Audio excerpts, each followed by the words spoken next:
quand la tristesse arrive, je sais tu es là, toujours près de moi. Bon jeudi, bienvenue à votre émission La Victoire de l'amour. J'espère que vous allez bien aujourd'hui. Comme on le fait tous les jeudis, on rejoint quelqu'un qu'on apprécie beaucoup, Marcia.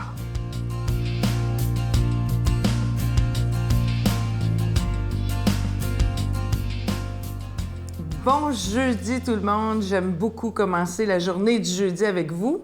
Aujourd'hui, je veux qu'on parle de s'assumer, mais plutôt comment on peut arriver à s'assumer, parce que s'assumer, tout le monde est bien d'accord avec ça, mais être capable de s'assumer. Qu'est-ce que ça veut dire véritablement? Bien, ça veut dire être qui l'on est, afficher ses préférences, afficher aussi ses besoins, dire qui on est, c'est très difficile parce qu'il faut en arriver à s'assumer. Maintenant, pour s'assumer, un des seuls chemins qu'on doit prendre, c'est le chemin de dire notre vérité. Puis souvent, on ne s'assume pas parce qu'on a honte. On a honte de ce qu'on va dire, on a peur d'être rejeté parce qu'on a l'impression que ce que l'on va révéler de nous fait de nous quelqu'un de très différent. Mais là, moi, j'ai une révélation à vous faire ce matin à propos de l'été. Ça fait de moi quelqu'un de très différent. Puis à chaque fois que j'en parle, et j'en parle peu, je me fais faire une face comme ça, là, genre « Ah! » Alors, c'est pour ça que j'en parle peu. Mais là, j'ai décidé de m'assumer puis de vous donner l'exemple. Alors, je vais vous dire une chose qui va vraiment vous surprendre, mais maintenant, je m'assume. Depuis peut-être 2 ans, je m'assume. Je déteste l'été. J'haïs l'été, là. Vous n'avez pas idée comment je déteste l'été. Le 21 juin, là, je me ferais congeler jusqu'au 21 septembre. Je déteste tout de l'été. J'haïs la chaleur. Je déteste les gens en vacances. Je trouve qu'ils sont trop énervés. Je déteste la visite. Je déteste les épluchettes de blé d'Inde. Tout de l'été m'horripile. Et, à un moment donné, j'en ai parlé à un ami psychologue. Puis il me dit, t'es pas la seule. Puis il dit, tu sais, Marcia, la dépression saisonnière, c'est très fréquent, mais la plupart des gens vivent un genre de petit creux de vague à l'hiver. Mais ça, hey, c'est bien vu, hein? Tout le monde chiale contre l'hiver, puis là, tout le monde... Mais il y a beaucoup de personnes comme moi qui n'aiment pas l'été, pour qui l'été, c'est source d'anxiété. Je pourrais vous raconter ma vie, puis vous comprendriez pourquoi l'été, c'est source d'anxiété pour moi, mais on n'a pas le temps. Puis c'est pas nécessairement intéressant. Mais ce que je veux vous dire, c'est que pour s'assumer, il faut être capable de dire sa vérité sans honte. Même si tout le monde n'est pas comme nous, même si on se fait regarder, on va dire, mon Dieu, t'es donc bien bizarre, il faut en arriver à dire, bien, je suis peut-être bien bizarre, là, mais moi, c'est comme ça que je le vis. Puis une fois qu'on l'a dit, qu'on l'a révélé, peu importe si les gens nous comprennent ou nous accueillent là-dedans, bien, on a déjà un énorme pas. Je vous dirais qu'on a quasiment 95% du chemin de fait dans le fait de s'assumer. Alors moi, je vous ai révélé quelque chose à propos de l'été. J'aimerais vous mettre au défi cet été de vivre la première étape du fait de s'assumer. Donc, je vous invite à révéler quelque chose dont vous avez honte, puis ça va vous permettre, je vous jure, de passer un bel été si, comme moi, vous êtes quelqu'un qui n'aimait pas l'été. Alors sur ce, je vous souhaite un bel été. Notre Père qui es aux cieux, que ton nom soit sanctifié, que ton règne vienne, que ta volonté soit faite sur la terre comme au ciel. Donne-nous aujourd'hui notre pain de ce jour. Pardonne-nous nos offenses comme nous pardonnons à ceux qui nous ont offensés. Ne nous laisse pas entrer en tentation, mais délivre-nous du mal, car c'est à toi qu'appartient le règne, la puissance et la gloire pour les siècles des siècles. Amen. Mon Père, je m'abandonne à toi. Fais de moi ce qu'il te plaira. Quoi que tu fasses de moi, je te remercie. Je suis prête à tout, j'accepte tout, pourvu que ta volonté se fasse en moi, en toutes les créatures. Je ne désire rien d'autre, mon Dieu. Je remets mon âme entre tes mains. Je te la donne, mon Dieu, avec tout l'amour de mon cœur, parce que je t'aime, et que ce m'est un besoin d'amour de me donner, de me remettre entre tes mains, sans mesure, avec une infinie confiance, car tu es mon Père.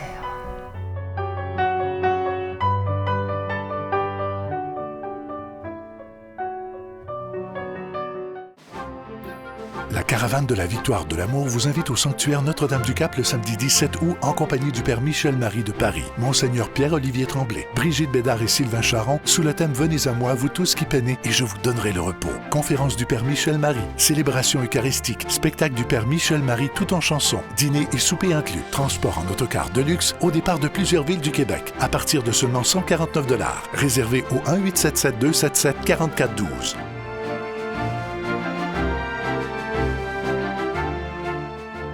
Je prends quelques instants pour solliciter votre aide pour le ministère de la Victoire de l'amour. Vous savez que je vous en parle depuis déjà quelques semaines. Pour le mois de juillet, il n'y a pas de cadeau du mois. C'est un énorme risque parce que vous savez qu'il y a des gens, lorsqu'il n'y a pas de cadeau, qui disent « ben moi, je ne donnerai pas, je vais passer mon tour ».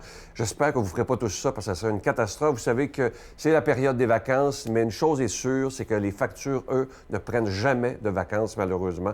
Alors, moi, ce que je me permets de vous demander, c'est un don tout à fait spécial pour l'été 2019. Et je remets cette situation à Marie, qui est Notre-Dame de la Providence, afin qu'elle prenne soin de l'œuvre de la Victoire de l'amour, comme elle le fait depuis plus de 24 ans déjà. Je lui demande de vous inspirer le montant à donner pour la Victoire de l'amour. Et je vous rappelle, pour ceux peut-être qui écoutent pour la première fois, qui se disent « comment ça se fait qu'il parle d'argent d'une émission religieuse? » C'est qu'on doit payer pour être à la télévision, que ce soit pour la production, la diffusion.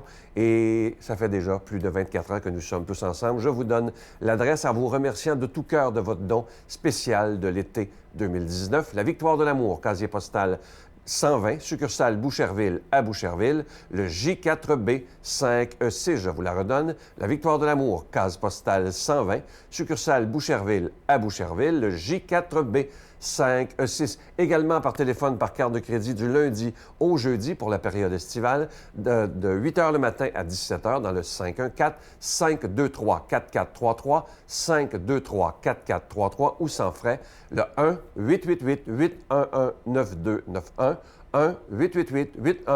1-888-811-9291 et aussi sur notre site Internet, le www.lavictoiredelamour.org. Merci de tout cœur.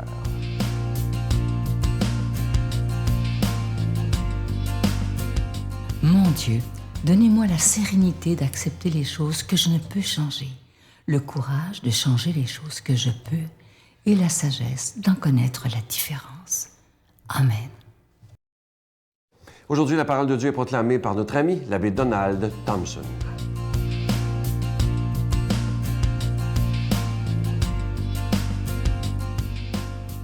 Bon matin, déjà la mi-juillet, j'espère que votre été se déroule bien, que vous avez du plaisir. Écoutez, on a un bel évangile au cœur de l'été qui est relaxant, qui est même reposant, ça parle de repos. Écoutez bien, c'est dans Matthieu, chapitre 11, versets 28 à 30. En ce temps-là, Jésus prit la parole et dit « Venez à moi, vous tous qui peinez sous le poids du fardeau, et moi je vous procurerai le repos. Prenez sur vous mon joug, devenez mes disciples, car je suis doux et humble de cœur, vous trouverez le repos pour votre âme. Oui, mon joug est facile à porter et mon fardeau léger. » Bel évangile ce matin pour cette mi-juillet. Vous savez, il faut comprendre ceci, quand Jésus prononce des paroles comme celle-là, il s'adresse à des gens ordinaires qu'il rencontrait constamment sur sa route en circulant. Et ces gens, la plupart du temps, sont des pauvres, des petits dont l'Évangile parle si souvent, page après page. Des gens qui avaient la misère à être heureux. Ils ne vivaient pas nécessairement heureux. Puis une des raisons pourquoi ils avaient beaucoup de misère à être heureux, c'est que ça tenait au fait qu'ils devaient observer une multitude de lois que les autorités du temps leur imposaient. Pensez seulement que quand on est dans la religion juive, c'est-à-dire l'Ancienne Alliance, pour nous, il y a 613 commandements de Dieu. Imaginez, qui peut retenir ça, à part les pharisiens, les scribes qui contrôlent les synagogues où Jésus allait le samedi. Alors, vous voyez, sous un joug difficile, comment on fait pour être selon Dieu quand il y a 613 commandements? C'est incroyable. Vous savez, c'est une loi qui écrase, finalement. Alors, ils devaient observer une multitude de lois que les autorités leur imposaient. Ils n'y parvenaient guère, on peut s'en douter, et ils en avaient mauvaise conscience. Alors, ils ne se rendaient pas compte qu'on abusait d'eux aussi dans bien des cas. On le sait quand on regarde, il s'agit de lire le récit de la Passion, comme on médite à chaque année durant la Semaine sainte. Jésus, donc, trouve que ces lois-là, c'est des lois tatillonnes et souvent injustes de ce temps-là. Et d'ailleurs, n'oublions jamais que la mort de Jésus vient du fait que sa vision de Dieu a affronté une autre vision de Dieu. Le scandale de la mort de Jésus, justement, c'est une vision de Dieu contre une vision de Dieu. Ce que je dis souvent, c'est une théologie contre une autre théologie qui s'est affrontée. C'est un véritable scandale. Alors, les petits devaient se soumettre à ces lois tatillonnes, et les bien placés trouvaient allègrement, souvent, le moyen de s'en dispenser. Alors, le fardeau était lourd à porter pour les petites gens. Jésus veut les libérer. Lui, il parle du joug de l'amour. On sait qu'un joug, normalement, c'est un poids. Donc, il les invite à troquer le joug qui les empêche de vivre pour un joug nouveau qui les fera vivre. Et ce joug ne comporte qu'une seule loi, celle de l'amour. On sait que Jésus a résumé 2 commandements en un seul, aime ton Dieu, aime ton prochain comme toi-même. Voyez-vous? Alors, si Jésus parle de joug à porter, c'est parce que ce à quoi il appelle, bien sûr, c'est exigeant. La voie qu'il propose, bien sûr, elle est exigeante. La porte par laquelle il fait passer ceux qui le suivront parle d'une porte étroite. Bien sûr, c'est exigeant. Il parle pourtant de joug léger. Évidemment, parce que ce joug sera porté par amour et sous son souffle. Il ne nous a pas laissés seuls. On a son esprit qui est le dynamisme orienté en dedans de nous, son souffle à lui, pour se vivre. Alors, quand on étouffe des fois devant les devoirs à accomplir, les fidélités à tenir, les paroles à respecter, les impératifs de l'Évangile à mettre en pratique, il n'y a qu'une seule raison si on étouffe, c'est que l'amour n'est pas là. On n'est pas sous le souffle, on ne s'est pas disposé sous le souffle. Quand l'amour n'y est plus, il n'y a plus rien qui a du sens, on le sait. Saint Paul en parle d'ailleurs dans une de ses lettres magnifiques. Sans l'amour, je ne suis rien. Je n'ai pas l'amour, je ne suis rien. Alors, quand l'amour, la charité y est, tout prend du sens. Et ce qui pouvait paraître très lourd devient soudainement beaucoup plus léger. Vous voyez, c'est l'expérience spirituelle d'être saisi par Christ, d'être touché, de vivre sous son souffle. Souvent, les gens vont dire, « Mon Dieu, depuis que j'ai accueilli Jésus dans ma vie, le Christ, je sais que je ne suis pas seul, je ne suis pas un orphelin, une orpheline.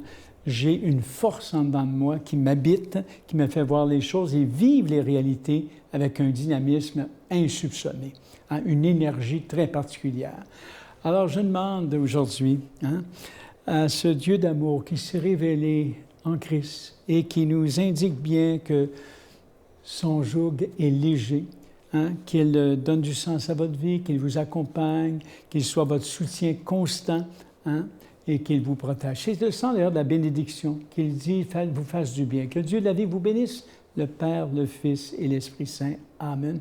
Bonne journée. Je vous salue Marie, pleine de grâce. Le Seigneur est avec vous. Vous êtes bénie entre toutes les femmes, et Jésus, le fruit de vos entrailles, est béni. Sainte Marie, Mère de Dieu, priez pour nous pauvres pécheurs, maintenant et à l'heure de notre mort. Amen.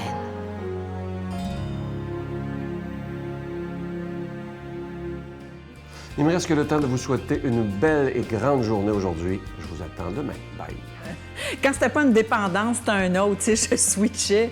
Mais c'est parce que c'est jusqu'au jour où j'ai mis Dieu dans ma vie, où Dieu est arrivé dans ma vie.